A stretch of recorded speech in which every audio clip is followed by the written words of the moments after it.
The familiar view of the tent. Another fine morning here on Hinterland. And my back's not killing me this morning. You want to know why? Here, check this out. I didn't sleep in the tent. I was busy. I got busy between episodes. If you remember, in the last episode, I bought another trailer, the logging trailer. We had lots of stuff happen in the last episode, tractor and trailer, and I had to go and do a little bit of work between episodes. So I cut down and sold 2 full loads of logs in between this episode and last. And I have a 3rd load sitting right here, ready to go. These loads have been getting, I didn't overload. The last 2 loads, I overloaded the main, the logging trailer here, and then did okay with this the second trailer. This time I didn't overload it as much, I don't think. So I've been getting about $17,000 per trip into town, which has been fantastic. So I don't see why I should probably get somewhere similar for this, which then generated some money. And how many mornings did I say, okay, well, today maybe we're going to put a house up? Well, you know, we finally put a house up. Now, this is not the final house that I wanted. I got a little quirky on this one. I do have another house in mind, but this is roughly the location where I'd like to see our homestead. I kind of pictured this right from the beginning, sitting in these benches, looking out over our fields. At which point we'll expand off into the distance there as we go. So yeah, this is looking exactly like I had imagined, and I can imagine that. I wonder if Omatana, when she was making this map, ever stood here on this kind of edge and thought, yeah, you know what, maybe somebody will put a home here and overlook this. So have you ever used this? This is the silo house. We'll go in there in 1 second. I'll just show you what we did on the outside. So there's a couple benches you can sit on in the front there to admire the view, which is now going to be a lot different than waking up and looking at the tent, which we're going to sell today. So out here, we've got a couple little things, a little picnic table and a barbecue. Of course, that's important. I don't really know what I've been eating up until this point because I had nothing at the tent. Some wood. There is a bathroom. I guess we'll assume it's a composting toilet because I don't think we have sewer and running water out here. We probably had to drill our own well. So, you know, in the middle of the day when you just have to go, this is just to keep the Bigfoots away. Yeah, in the middle, why did I think this opened? But in the middle of the day, if you find yourself needing to use the facilities, you can head right over here. So, okay. So I didn't I should have painted out we may fix that at some point or whatever. This is a temporary home until we get our real home, but maybe we'll have to get the plants from growing through the floor at some point here. But this is the kitchen area, obviously. Got a little living room there, TV. This is a big upgrade from the tent, I can tell you that much. Obviously, you can see that. Let's head upstairs. I got a little workstation there. Nice thing is a lot of these areas have a view. And let's just head upstairs. I think I can turn the lights on in here too. I'm certain on one of these walls there's a light switch. Okay, stuck. Okay, this is my room. A little peek of the view there. So over here, this is the kids room. Fun fact, I have a red-eyed version of a tree frog that looks just like that. Actually, 2 of them sitting in an enclosure here in my office. This is the money view right here. I would have preferred this view out of my room, but I wanted the door on the other side of the house, so the house sort of lined up like this. And the kids can game in here if they want, whatever they want to do. And then here's the other office. So you can, sort of sit here and see the sky. I don't think you'd sit this low if you're on the toilet. So there you go. There's the house. So it is now July. I had a look, just peeked at the other farm. Actually, we should probably go drive by that farm at some point here. There is a farm in town-ish where we're hoping at some point to be able to start doing some contracts. That I had, I added chickens. Sorry, I should say. I also added chickens. I added 30 chickens. So now we're up to 62 chickens out of, I think, a possible 100 that you can put in here. I believe I added 30. Why did I think I added less? Wait a minute. Yeah, I don't think I bought chickens. I think we had chickens because I wouldn't buy 0-month chickens, and there's 30 of them. So it looked like we had chickens. So there you go. We had some chickens. That's fantastic news. We're still waiting for some stuff to grow there. So far, we've only managed to spawn the one pallet. We're 46% there, and we're on 94% here. So we are close. While we're driving to town, we'll talk about what we're gonna do today, and at the same time, I'll kind of overlay a little bit of what it looks like to load this with this tractor and this trailer, because I did record one of the. I think it was the first time I did one of the loads. I recorded it, even though it was off camera, quote unquote off camera. I still recorded it so you could see kind of what it looked like. So. All right, I'll cut to that footage while we're chatting here briefly. So I think it's now the beginning of July, beginning of August, so which is like sort of two game days will put us into July, or put us into August. That's when we can start to plant canola. And then the month after that, we can start to plant a bunch of other crops. So it is probably a good time to hustle and get the fields prepped, so that way, it's going to come faster than maybe I realize the first planting. So I think now that we've discovered the ability to plant, or the ability to once I got rid of that REA mod, everything just got so much better. So we have that nice big section mowed. I think what we'll do, we will likely probably put in 1 or 2 more fields today. And then in the next, I doubt today, but probably in the next game, we'll work on figuring out how to kind of prep the fields a bit, primarily lime the fields, and get ready to be able to plant them. Because I don't want to miss that window, and I don't want to be scrambling last minute to trying to get ourselves set up. I did. Somebody mentioned, perhaps planting a grass field too, and I agree. I think we will do that. A nice big grass field would be good, and then we get sort of, big, lush yields, right? Let's hope for at least more than 17. Oh, 18. Yeah, and the environmental score for an extra $1,000, so $19,000. So gone are the days of really counting our pennies. We're doing a lot better here. Maybe on the way back right now, we'll go take a quick look at that other farm. I don't have any intention of buying that farm. We're going to make our own farm here, but we kind of need just to go check it out.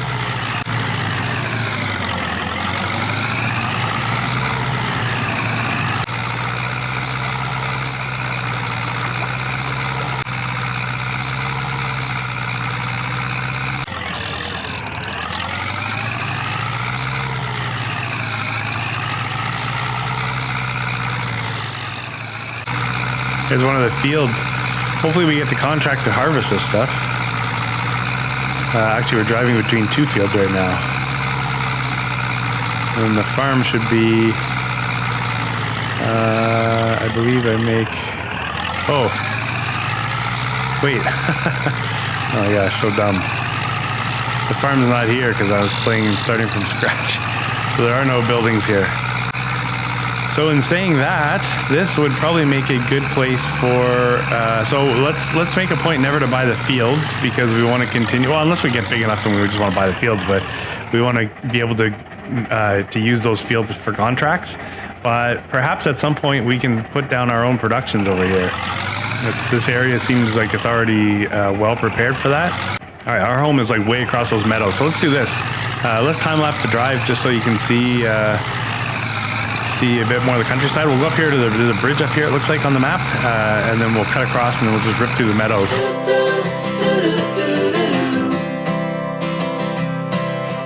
Walk me in the morning sun, tell me I'm a lucky one. I'm riding on the wave of a notion that I could be brave. Is there anything good on the radio? Turn it up loud and let me know how it used to be. Let's do this. Let's grab the cultivator, the field creating Oh, forgot about that weight. We've just been attaching the trailers to the weight. This little tractor has really been weighed down, actually. If you think about it, I've got a weight on the front. I had a weight on the back. I wonder if that's been affecting the way the vehicle drives. Okay, so yeah, we're going to leave the tent there for now, too, I think. So let's go think about these fields here. So we've got field number 1. Obviously, is going to be the smaller field over here. I feel like we could deal with larger fields, but that'll be a nice little field. There's a hill, the hill here. I mean, obviously I could put a field right in next to this road. Come on, get out of the way, trees.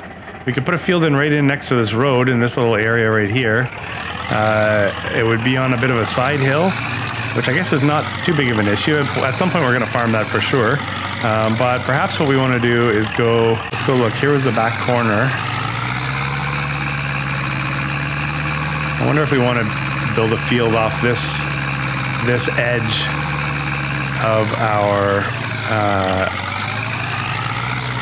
property and start working our way back into the farm area versus putting it right on that side hill. And then maybe what we can do is actually leave that hill without any without any fields on it, just to keep the hill kind of natural and a bit of a break between the homestead and the actual, where the actual farming itself happens. Eventually we're going to end up, because if you look at our property, a big piece of our property is those trees, obviously. Like, there's our house. Our house is basically smack dab in the middle of our property. So if we followed the line where we put this field in, looks like we still have a bit of room here. We can still expand that field a bit. Maybe we'll do that now. But if you look at that, we have a lot of room back in here, so we can definitely do something back in here. Maybe in the future this is like animal territory, or we should probably replant some trees too, because I cut down a bunch of trees. But maybe reforestation, animals, and then we begin farming our way through this field, and then we'll eventually have to expand. Let's just do a quick rip up here too and see what this looks like over here. Kind of following the line of the property here, and we get to a whole bunch of bushes, but I think that's also right near the map edge. Yeah, so this little back corner here. Yeah, the map edge should be right about here. We smash into an invisible line. Oh, yeah, right there. Okay, so it's not so invisible. There are some bushes there showing us where the edge is. But yeah, this will be nice. We can take the field right back over to here. But I think we want to keep we want to keep our first fields visible anyways right now to our home, so we can look out the window and enjoy the growing of the crops. So now the question is, do we put in, I think what we're going to do is we're going to put in one sort of larger wheat field. So if this is the edge of the property here, maybe what we'll do is put in one sort of large rectangular wheat field. That'll be the intention of it to be a wheat field, and then beside that, between here and the hill, we'll make that kind of a designated grass field, and then we can sort of figure out what to do from there. So it's funny, the logging, right, feels a little bit unfair that I can essentially load up the trailer, 2 loads of logs, and head into town. Oh, this is another one of these I'm gonna have to put in a manual, I think. Otherwise, we're gonna be going 3 kilometers per hour. Yeah, it's funny. When it comes to logging like that, you can feel guilty, right? At $17,000 to $20,000 per load, where you're like, well, we want to progress slowly and make this a real challenging kind of experience. Well, it just seems easy. But then when you think about it, as you saw the footage, it's not exactly quick to cut down some trees and then use this tractor with the especially the arm. Like, we have forks on the front, right? It's not like we have log forks or something like those grabbers. We essentially have just pallet forks on the front, so we were using that to pick up and balance and drop the logs into the trailer. So it wasn't exactly the easiest endeavor. But yeah, anyway, so we're going to definitely take advantage of that, of the money that we're going to make logging. I think it would be crazy not to take advantage of that. We are in hard mode after all, so we're subject to the challenging price structure that like the minimal minimal income generating amounts that we get. So prices of logs are not, in hard mode are going to be a lot less than in any of the other modes. So we do have that going for us. Yeah, I think we still definitely have our work cut out for us, but I can see that we're going to be able to start progressing, which is nice. It's definitely, call it 17 grand per, or 18,000 or whatever, call 20 grand per trailer load of logs, of which will run out at some point. We're only going to have so many logs on our property. So at some point here, we're going to, or logs, trees, eventual logs. That's like calling bread a loaf of toast, I guess. But eventually we're going to run out of trees. So we also have to keep that in mind. It's not an endless, pit of money. Yeah, once we get the outline of this field, then maybe we'll just plow out the field, I guess, and then we'll look at where we want the grass field to be, which we can plant at any time, really. And then once we can kind of play with the edges. But this would call for a time lapse, I think. So have at her. I'm chasing shadows around the place. It shouldn't take long now in any case, as long as there is light. Pretending I could stay the night, one breath away. Step up and say, hold on to what is real. The love you feel is like water in a glass. Don't try to separate the ones you hate from the ones that you don't know.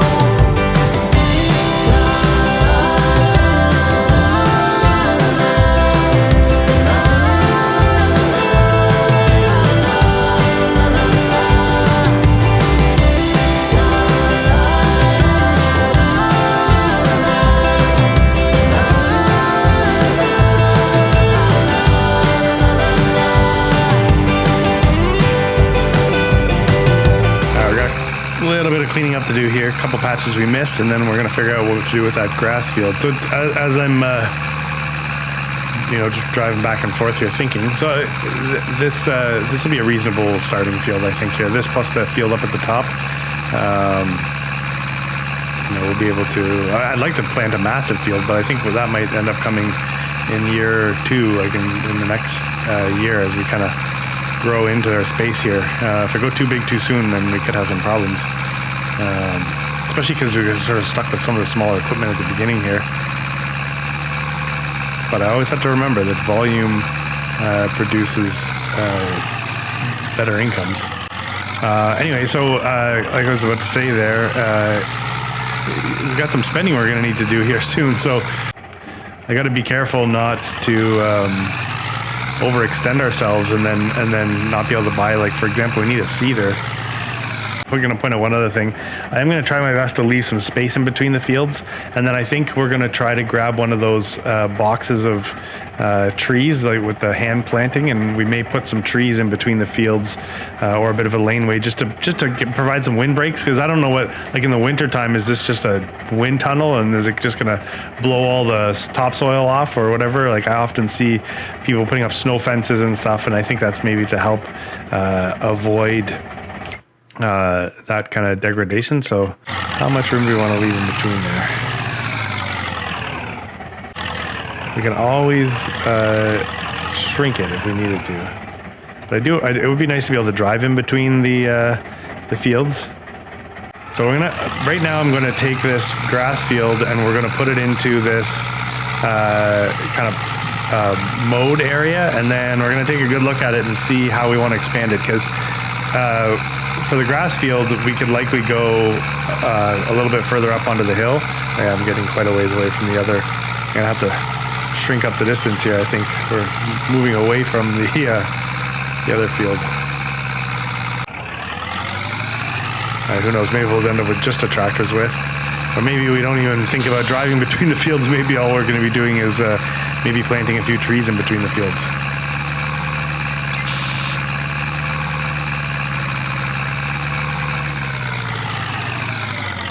Do you do that often, where you're like, you plan on doing one thing because, you know, like I'm only going to plow this one little bit, and then next thing you know, you've way over plowed. Field's not exactly straight, but that's all right. Seems like just yesterday out in the yard, there on our backs where the sky was so dark, watching the satellites passing like dust in the air. And speaking of planets and distance and time, I reached for your hand and you reached for mine, and I knew that wherever you were, I would want to be there. Your eyes seemed to cast a mysterious spell. I felt the uprising, a furious swell, while the black blink in the sky up above us kept counting the days. And there in the darkness we sat drinking wine. Will I have your heart and will you have mine? While holding back thoughts of a lingering history of pain. What will become? This shape is proved to be a little more awkward to plow than the rectangle, but it's a decent sized field. It's everything in me. I'm trying to stop myself from just plowing up all the available area and just, you know, digging in full speed, but I also want to harvest the grass that's on that hill, and then I think, you know, setting up fields that go all the way to that back edge that we visited, sort of ahead of us there. You know, I'd like to get a field that goes all the way back there too, but the only challenge is I'd like to get it all mowed first. So it's a pretty decent size field though. So I mean, we can make this a sort of a high. We'll try to make it as high yielding grass field, or, you know, maybe we just opt to make this a field of some other kind. So I'm just going to I want to put a bit of a road down the side there, just a bit of a laneway here that you can use to access these fields. I'm not too worried about. I think I have a mod on that enables me to draw anywhere, like landscape anywhere or whatever. Run down here. Okay, so I want to put a bit of a landing area here, and then we want to put a bit of a laneway in. So bear with me. Let's just get this part done. Wanna see you in with me by your side, living the dream, just live our best lives.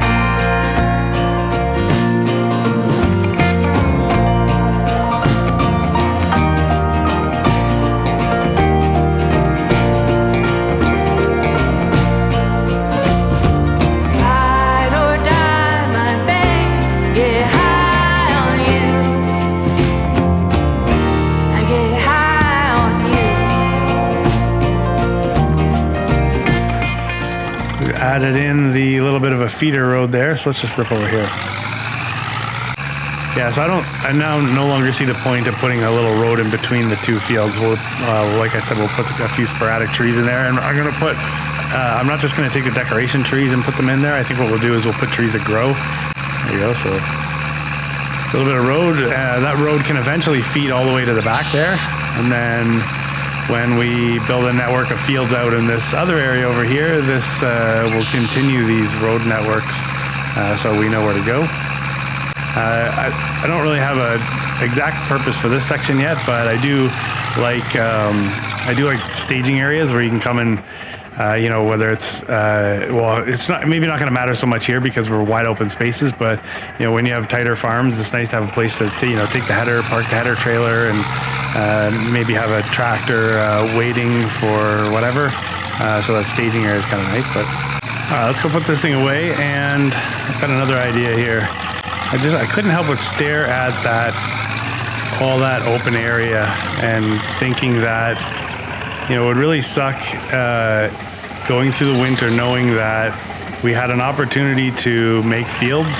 Yeah, all winter I would probably regret not cutting the maximum amount of fields available to us. I think we're gonna have to do that. Now, what I don't want to do is just plow the grass. I also don't want to use the rake anymore. I do not want to use that rake. I looked at a forage wagon and figured, well, we could take a forage wagon and we could continue to utilize these silage pits here, but I also don't like them either. I don't want to have to handle this loose grass. So I think we're going to take a bold step here and invest in our future. In saying that, once the silage is ready in these pits, we can take it out, we can sell it off, and we can sell these pits. I mean, we put them down for $6,000. They're going to be worth something, so we're going to get some money out of it. It's not going to be a complete loss. Plus, we can sell this medieval implement here, or we could use it as protection at our front gates as a bit of a trap. But yeah, so I think part of my confidence here is coming from the fact that with those 2 trailers parked right there, I know I can make about $20,000 by cutting down trees, and we have a number of trees left. If we just take a quick rip to the back here, like take a look, we so like 3 or 4 trees essentially pulls like $20,000. So we have lots of money here. Oh, it's kind of a neat little spot back here. If you look at this, our property, I'm just using the mini map as a guide, kind of more or less right here. So it's kind of a cool little spot. It's a great map. 3 thumbs up. While I was putting this vehicle in automatic, I also popped into the store just to see what options we might have when it comes to running over chickens. Let's not run over the chickens. And we have some options, I think, in order to kind of get ourselves going here. I was weighing out the round bale versus square bale, bit of a debate there with myself to determine what makes the most sense. Also looking at, the sort of sausage style baler where you bring the bales over to the wrapper, which is right here, bale wrapper. Right, so we have these sort of sausage style where you can bring them over. And I think I figured out what we're going to do. So basically, we're going to purchase we're going to need a windrow. So I'm not going to make any hay right now. We're just literally going to make silage. So we're going to need a windrow. And I mean, it's very hard to get away from this at 6.5 meters. This mod here sort of ruined us. At 6.5 meters for $1,300 and 35 horsepower, you cannot go wrong with this as a windrow. Not a lot of options when it comes to color, but anyways, here we go. We're writing checks. Okay, so that's step 1. Step 2 is going to be the baler. I'm still always holding out hope that something pops into the sale, so I'm never going to buy something until the very last minute. But the baler I think that we're going to go for is going to be, I'd love to go with one of these, but they do require 115 horsepower. But oddly enough, when I pop over to here, there's a 120 centimeter square bale, and it only needs 51 horsepower. So, and for $14,000, I think this is what we're going to end up going with. I just have this sneaking suspicion that I've gone down this road before and I've regretted it, and I don't remember why. Is it the size of the bale maybe? But 120 centimeters, that bale wrapper, oh, that was what it was. Never mind. Okay, so we're going to have to strategize. But right now, I know that we have enough money right now to get ourselves the windrow and get ourselves a baler of some kind. So it's just a matter of which baler we're going to get. Then it's simply a load or 2 of trees before we can get ourselves a wrapper. Now, the cedar, the planter cedar, I guess, in order to plant the crops that we're going to be planting, there's a great John Deere cedar. I think it requires I'm going to say 50 horsepower or something like that. And we can pull that. I think it's a reasonable working width, and it's only $6,000. I even think that you can put fertilizer and seeds into it. So that'll definitely be the one that we go with. The realization that the trees are not going to last forever is obviously something to consider. But for right now, at least to get ourselves set up for the winter, we're gonna use those trees to our advantage. at some point here, all that dries up, and then we're really on our own because there's no loan opportunity. I can only buy land if I have money, obviously, so we can't expand the farm. So, you know, you sort of run the risk of things drying up and you're kind of getting stuck, which is why I want to make sure we get crops in the ground.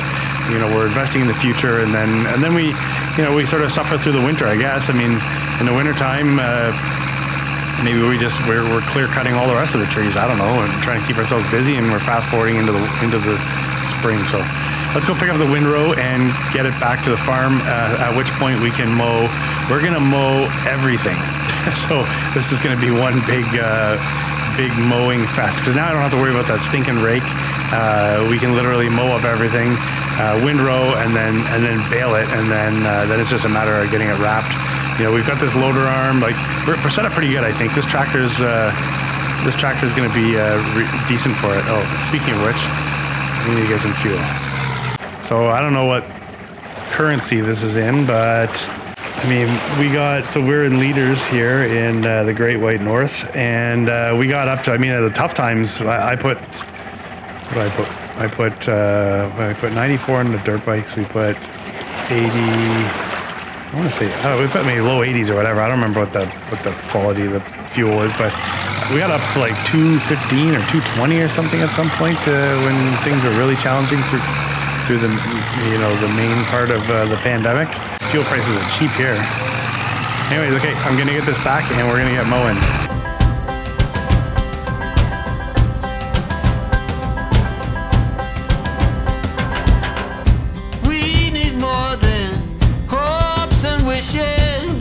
For us to make it through the night, stormy weather, weary eyes, hope to make it through the night. Before this night is over, I will guide you home.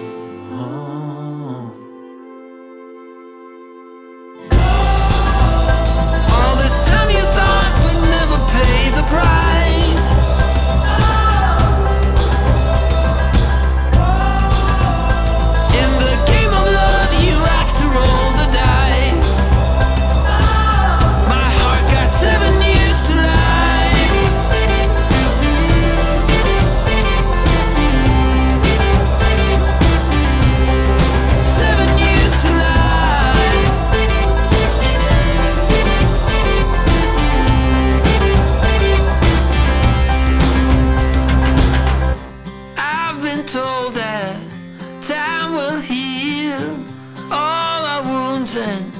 Our sorrows too. No more clouds, no more rain. I need sun to ease my pain. Before this night is over, I will guide you home.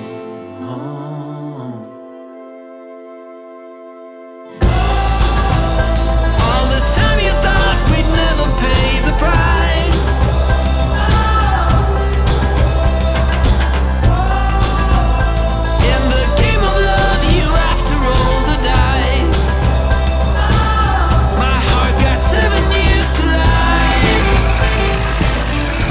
Down to the last little patch of grass here.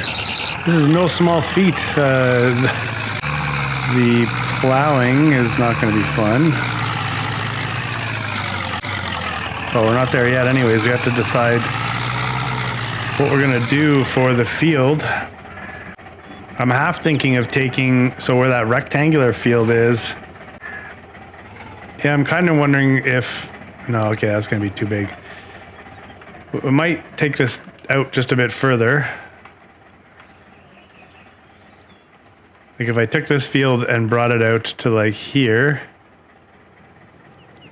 we extended this field to here, and then and in the end, if I use this area here, so we're maximizing this grass field, and then we take one additional field and put this one field in here, then we can have, you know, 3 good sized fields in here. I'll feel much better as we roll into the winter about that. I don't know how much of this, we may leave this as grass, like regular meadow grass, just let it grow in. And then, you know, this is what it is over here.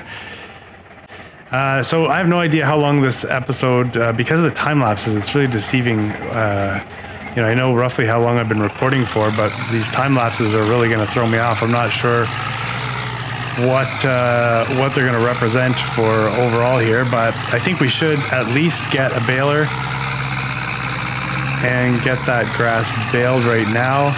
125 centimeter bales, 90 horsepower. We are pushing it. Oh, sorry, no, my bad.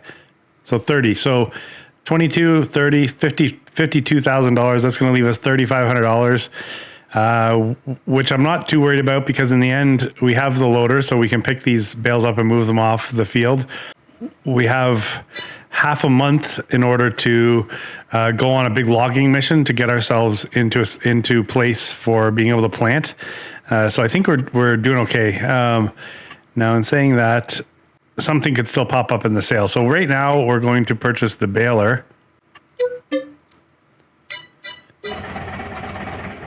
Okay, normally we would grab a load of logs, but we're not going to do that right now. We're just going to go and pick this baler up, so that way we can get this grass baled up. All this time you thought we'd never pay the price.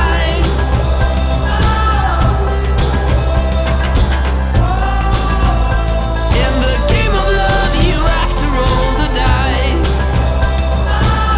My heart got 7 years to life.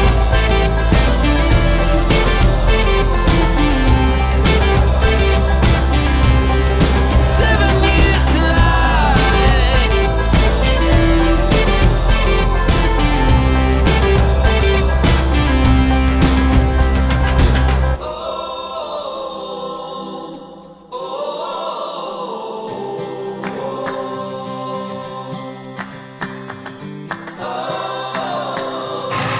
Okay, this has been a mission and a half. I've been cruising along back and forth for quite a while now. This thing does not travel at high speeds. I was playing around with trying to put it in manual, but that wasn't really doing anything. Actually, to be honest with you, it kept kicking back into automatic for some reason, even though it worked well when I was plowing. I don't really know what happened there. So I'm just doing my best to try not to leave anything on the field. I'm curious to see how many bales we get off of this. I did take a look a couple times, and I wonder if we got 40. I don't know if we're going to end up with 40, but here's the deal. Each one is worth, each one has 3,500 liters of grass in them. So I don't know when you ferment them. I don't know if the weight changes, but I can't remember the price of silage. Was it $200 or was it $300 per 1,000 liters? You start doing the math, and this is a way better way of handling all this. We're definitely over 30 bales, because I did look, which is like over 100,000 liters of grass, which trying to handle that with that rake would have just been enough to make me want to quit the game. But also, that rake's not necessarily designed for this. I don't think it's more designed for those small racks. It's been good to avoid picking up any or running into any bales, but so now we got to find enough scrap to bump out one more bale. The nice thing is we own this, so it's not like if there's any extra grass left in it at the end, it's not like on a lease where you have to give it back, and then unfortunately you give up whatever partial bale might be in there or whatever. But this is ours, so we're just gonna go quickly find whatever scrap we can, hopefully to make up one more bale. And then I think we're calling it at that point, because to be honest with you, I think the next episode will be same game day likely, but it'll be wrapping the bales and plowing. I did a pretty thorough job. I'm pretty sure I didn't miss like 305 liters of grass. There's an area off to the back there where I can't pick it up because it's out of bounds. Yeah, I don't know. I think I got it all, unless I see any big patches. So we got 36 bales, so 36 times 3,500 liters is 126,000 liters of silage of grass, anyways. So I'm not sure if we're gonna lose any of our overall mass, but Yeah, okay, so it's 189. So at 100, so once we wrap it, if it maintains that 126,000 liters, and we can go and sell our bales at $180 per 1,000 liters.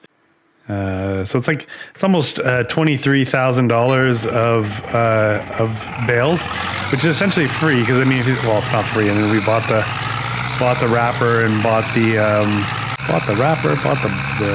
mower. We bought we've got to invest in the equipment. So this is again going to be a numbers game over time.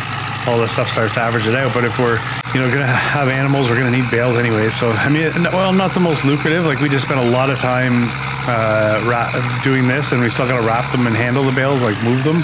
And we're going to make similar to what we would have made on one load of one double trailer of logs, which still seems crazy. But I mean, grass is going to be a much more renewable resource than trees will be. So trees are sort of like winning the lottery. All right, I'll put the baler over here. And I think we're going to head over here to our house, finally. Maybe grab a seat, crack a cold one, and take a break. And look at those bales. Yeah, that view changed quite a bit. Remember this morning? Was it this morning we were looking out over there and it was just grass? Now it's money. That's what I see. What do you see? I see money.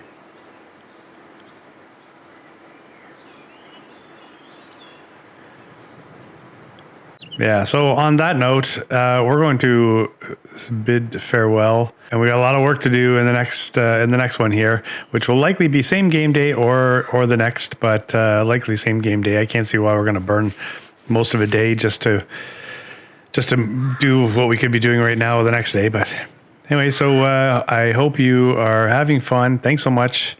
The Yeti is in the trees waving goodbye. So goodbye.